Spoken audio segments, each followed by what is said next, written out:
Hello everyone, welcome you all to mission competition. आप सभी का स्वागत है।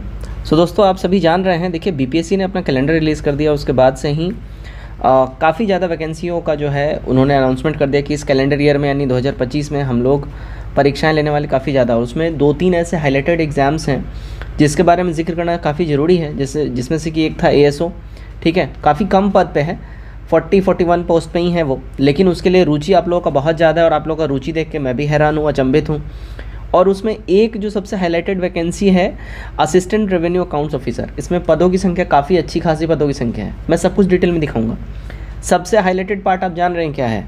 केवल एक ही इसमें परीक्षा होगा जो कि MCQ बेस्ड होगा, और उस एक परीक्षा में अगर आप पास कर जाते हैं उसी बेसिस पे आपका मेरिट बनेगा और आपको जॉब मिल जाएगा। एग्ज़ाम डेट ऑलरेडी डिक्लेयर हो चुका है, जुलाई के महीने में इसका एग्ज़ामिनेशन है। एग्ज़ाम डेट भी मैं आपके साथ शेयर करूंगा, दिखाऊंगा। लेकिन उससे पहले सारा जो मामला है वो समझना होगा। सबसे पहला चीज़ समझिएगा, BPSC वो एजेंसी है जो इसका एग्जामिनेशन कंडक्ट करवाएगी। तो अब फेयर एंड स्क्वायर एग्ज़ाम होगा, इसका आप उम्मीद कर सकते हैं, ठीक है। अब 100% तो मैं नहीं बोलूँगा, लेकिन आप उम्मीद कर सकते हैं। BPSC काफ़ी ट्रस्टेड एजेंसी है। सेकेंड, टाइमली एग्ज़ाम हो जाएगा, ये भी आप उम्मीद कर सकते हैं। बिहार SSC के हवाले होता या कोई दूसरे एजेंसी के हवाले होता तो शायद टाइम लगता, लेकिन BPSC करने जा रहा है, टाइमली कंडक्ट हो भी जाएगा। तीसरा चीज़, आपको इसमें क्वेश्चन पेपर मिलेगा और आंसर की भी मिलेगा, यानी कि सब कुछ आपको बिल्कुल जैसे BPSC अपना करवाती है, सब कुछ वैसे ही क्रमवार तरीके से, बिल्कुल ही पार्शियल तरीके से डिटेल में होगा। चलिए देख लेते हैं पहले इसका सारा क्या है मामला। दोस्तों, अभी बिहार में काफ़ी सारी एग्ज़ाम्स हैं, आप सभी जान रहे हैं। जैसे कि BSO उसमें से एक मोस्ट फेवरेट है, BEO का एग्जामिनेशन होने वाला है। साथ ही साथ अभी देखिए BPSC के तहत ASO का परीक्षा होने वाला है। बिहार SSC CGL 4 आने वाली है, बिहार SI आने वाला है, और अभी ये वाला जो भी हम लोग डिस्कस कर रहे हैं असिस्टेंट अकाउंट ऑफिसर का, असिस्टेंट रेवेन्यू अकाउंट ऑफिसर का, ये सारे एग्जामिनेशन में जितने भी GK GS आपसे पूछे जाएंगे वो सारे GK GS के लिए हमने डिटेल और एक बेहतरीन PDF तैयार किया है, जिसमें 12,000 से अधिक प्रश्नों का हमने संग्रह किया है। 12,000 से अधिक प्रश्नों का, और ये सारे 1 लाइनर फॉर्मेट में है ताकि आप अच्छे से सारा का सारा कंटेंट पढ़ पाएँ। प्राइस इसका केवल 149 रुपये रखा गया है। तो आप लोग केवल 149 रुपये का वन टाइम पेमेंट करेंगे, आप लोग को PDF हाथों हाथ दे दिया जाएगा। पेमेंट आपको करना है 9708351194। इस नंबर के ऊपर में आप लोग पेमेंट करेंगे और स्क्रीनशॉट इसी नंबर के ऊपर में व्हाट्सएप पे भेज देंगे, आप लोग को PDF वहाँ पे हाथों हाथ दे दिया जाएगा। तो दोस्तों देखिएगा, ये 2021 में इसके संबंध में सारी चीज़ें आई थी, और बिहार गजट के तहत इसको ऑफिशियली पब्लिश किया गया था गवर्नमेंट ऑफ बिहार के द्वारा। असाधारण अंक है ये और काफ़ी इंपॉर्टेंट है, ठीक है। बिहार सरकार द्वारा ये प्रकाशित होती है। डिटेल में इसको देखिएगा। ये जो आपको ये जो जॉब दी जाती है वो नगर विकास एवं आवास विभाग के द्वारा दी जाती है। इसमें देखिएगा डिटेल में यहाँ सब कुछ दिया गया है। संक्षिप्त नाम, विस्तार और प्रारंभ। यह नियमावली बिहार नगर पालिका राजस्व एवं लेखा संवर्ग नियमावली 2021 कही जाएगी। जैसा कि आपने पढ़ लिया, 2021 में इसके संबंध में नियमावली बन गया था, रूल एंड रेगुलेशन बन गया था। इसका विस्तार संपूर्ण बिहार राज्य में होगा। यह सरकारी राजपत्र में अधिसूचना प्रकाशित तिथि से प्रवृत्त होगी, यानी कि 12 मई से जो है ये रेगुलेट हो गया है 2021 में, ठीक है जी। अब यहाँ पे आगे हम लोग बढ़ते हैं, और यहाँ पे इंपॉर्टेंट चीज़ें जो हैं वो मैं आपके साथ शेयर करूँगा। अब देखिए यहाँ पे जैसे ही आप जॉब लीजिएगा, सबसे पहले जो आपकी जॉब होगी वो आपकी जॉब होगी राजस्व एवं लेखा पदाधिकारी के रूप में, ठीक है। यानी ये आपका सेकंड स्टेज से आप यहाँ पे ज्वाइनिंग लीजिएगा, राजपत्रित है। और यहाँ जो है देखिएगा, अगर आप सहायक राजस्व एवं लेखा पदाधिकारी के पद पे अगर आप ज्वाइनिंग लेते हैं तो आपका जो फर्स्ट प्रमोशन होता है वो इस पोजीशन पे होता है। लेकिन आप डायरेक्ट यहाँ से जब ज्वाइनिंग लीजिएगा, आपका जो फर्स्ट प्रमोशन होगा वो सीधा अपर मुख्य राजस्व एवं लेखा पदाधिकारी के रूप में हो जाएगा, ठीक है। ये बात समझ गए आप। अब इंपॉर्टेंट चीज़ यहाँ पे एक और चीज़ समझिएगा, ये जो जॉब होगा आपके लिए इनिशियली लेवल 7 का ये जॉब आपको ऑफर किया जा रहा है। लेवल 7 और 8 का ये जॉब है, तो हल्का फुल्का भी नहीं है, अच्छा खासा इसका पे लेवल रहेगा। यानी कि आपकी सैलरी देखिए अराउंड 60-65,000 के आसपास जो है यहाँ पे रहेगी इनिशियल शुरुआती दौर में, ठीक है जी। अब यहाँ पे भर्ती अर्हताएँ देखिएगा, इस संवर्ग में नियुक्ति मूल कोटि के पद पर होगी। मूल कोटि की रिक्तियां आयोग की अनुशंसा के आधार पर सीधी भर्ती कराई जाएगी। अब जैसा रोस्टर बनेगा उस हिसाब से होगा।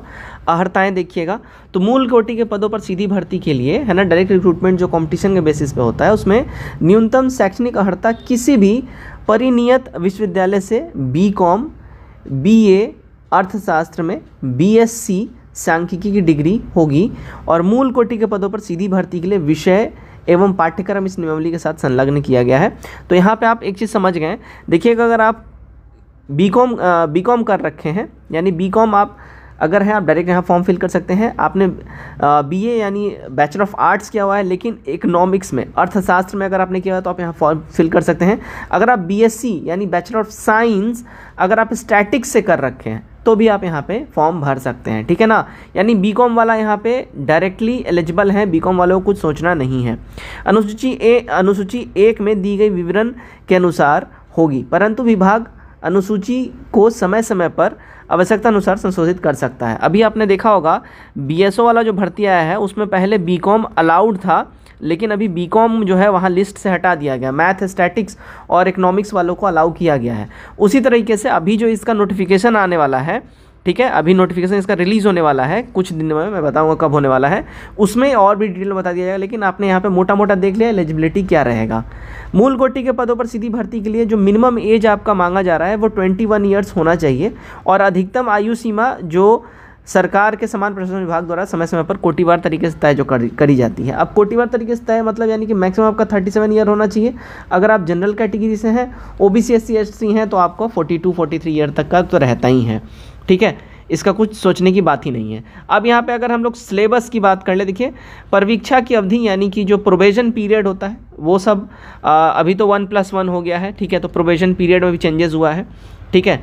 विभागीय परीक्षा, अब यहाँ पे देखिएगा, अगर मान लीजिए कोई लोअर पोस्ट पे भी जो डिप्यूटेड है वो लोग विभागीय परीक्षा देके, इंटरनल एग्जामिनेशन होता है, डिपार्टमेंटल एग्जाम, वो देके भी ये लोग यहाँ पे प्रमोशन ले सकते हैं। मूल कोटि सहायक राजस्व एवं लेखा पदाधिकारी के पदों पर नियुक्ति पदाधिकारियों के लिए केंद्रीय परीक्षा समिति, राजस्व पार्षद बिहार समय समय पर आयोजित विभागीय परीक्षा में उत्तीर्णता अनिवार्य होगी। जो पास करेंगे उन्हीं को मिलेगा। अब आपके और हमारे लिए जो मेन काम का है सिलेबस क्या रहेगा, हम लोग उसकी बात कर लेते हैं, ठीक है। तो यहाँ पे देखिएगा सिलेबस क्या रहेगा, डिटेल में देखिएगा। क्या बोल रहा है, परीक्षा 2 पत्रों की होगी, जिसमें एक पत्र अनिवार्य और एक पत्र वैकल्पिक होगा, ठीक है। यानी एक पत्र जो है आपका कंपलसरी होगा और सेकंड पेपर जो है वो ऑप्शनल होगा। प्रथम पत्र सामान्य अध्ययन यानी जीएस का वस्तुनिष्ठ यानी एमसीक्यू होगा, और एक वैकल्पिक पत्र जो वाणिज्य शास्त्र तथा लेखा विधि शास्त्र, अर्थशास्त्र, सांख्यिकी से होगा। अब यहाँ समझिएगा, आप जिस भी सब्जेक्ट से ग्रेजुएशन किए होंगे आपको वो वाला एक सब्जेक्ट आपका एज अ ऑप्शनल रखना पड़ेगा। एक जीएस का पेपर सबके लिए कंपलसरी और वो कॉमन होगा। अब देखिएगा, अनिवार्य पत्र जो जीएस का पेपर है ये अनिवार्य पत्र, इसमें सामान्य अध्ययन का पेपर होगा और ये 100 प्रश्न पूछे जाएंगे, 2 घंटे का आपका समय होगा।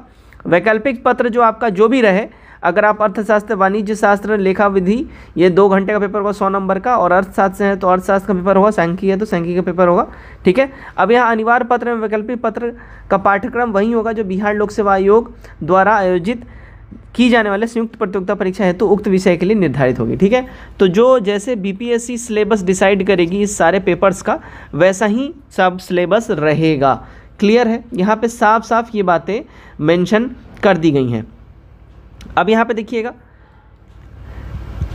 अब अगर हम यहाँ पे डिटेल में आपको थोड़ा सा और यहाँ पे दिखाते हैं, देखिएगा, तो या तो आपने यहाँ तो पढ़ लिया। अब अधिनियम से प्रेरित बिहार नगर पालिका अधिनियम 2007, यहाँ पे ये परिभाषाएं दी जा रही है, और यहाँ पे देखिएगा साफ साफ यहाँ पे बोला जा रहा है, देखिएगा, आयोग से अभिप्रेरित बिहार लोक सेवा आयोग अथवा ऐसा अन्य कोई अधिकार जिसे सरकार समय समय पर अभिहित करे। यानी अभी आपका तो ये वाला परीक्षा बीपीएससी ही लेगा, लेकिन मान लीजिए अगर बीपीएससी नहीं भी लेता है, जो भी आयोग इसका लेगा, तो यही बोला गया है कि समय समय पर अगर सरकार इसको चेंज करती है तो जो भी लेने वाला है उसके लिए भी सेम रूल एंड रेगुलेशन और क्राइटेरिया लागू होगा। तो फिलहाल ये जान लीजिए बीपीएससी ही इसकी एग्जामिनेशन लेती है और आपका एग्जाम बीपीएससी ही लेगा। अब बीपीएससी कैलेंडर में भी हम दिखाते हैं इसका एग्जामिनेशन डेट कब है, वो देख लीजिए। तो देखिएगा 20 तारीख को यानी 20 मार्च को बीपीएससी ने अपना ऑफिशियल कैलेंडर रिलीज़ किया था, ठीक है। और इसमें जब आप नीचे स्क्रॉल डाउन करके आइएगा तो यहाँ पे देखिएगा नंबर 19 पे है assistant revenue and accounts officer, देख लिया आपने। और अच्छा खासा यहाँ पे पोस्ट दिया गया है, 285 पोस्ट दिया गया है। और एग्ज़ाम डेट देख लीजिए 27 जुलाई यहाँ पे ऑलरेडी डिसाइडेड है प्रीलिम्स का एग्जामिनेशन डेट, ठीक है जी। 27/7/2025 ये ऑलरेडी डिसाइडेड है प्रीलिम्स का एग्जामिनेशन। और इसमें ध्यान रखिएगा, इसमें यहाँ पे देख लीजिए क्लियरली मेंस NA कर दिया, नॉट अलाउड यहाँ पे कर दिया, यानी इसमें मेंस होता ही नहीं है, इंटरव्यू भी नहीं होता है, ठीक है। सीधा प्रीलिम्स होगा, उसका एग्ज़ाम दिया जाएगा और यहाँ पे आपका मेरिट बन जाएगा। यहाँ पे आपने क्लियरली यहाँ पे देख लिया ना, NA सब में लिख दिया। यानी अगर आपको मेरे बात पे विश्वास ना आ रहा हो तो यहाँ कैलेंडर देख लीजिए बीपीएससी का। बीपीएससी यूपीएससी कैलेंडर में सब कुछ क्लियर कर दिया गया है, राइट। तो 27 जुलाई आपका एग्जामिनेशन है। अब अगर इसके नोटिफिकेशन की हम लोग बात करें तो देखिए इसका नोटिफिकेशन जो है ना, आप जुलाई के फर्स्ट वीक में आप देख सकते हैं, माफ़ करिएगा, सॉरी अप्रैल के फर्स्ट वीक में आप इसका देख सकते हैं, और ज़्यादा चांसेस है मार्च लास्ट तक भी इसका नोटिफिकेशन आपको देखने मिल जाए।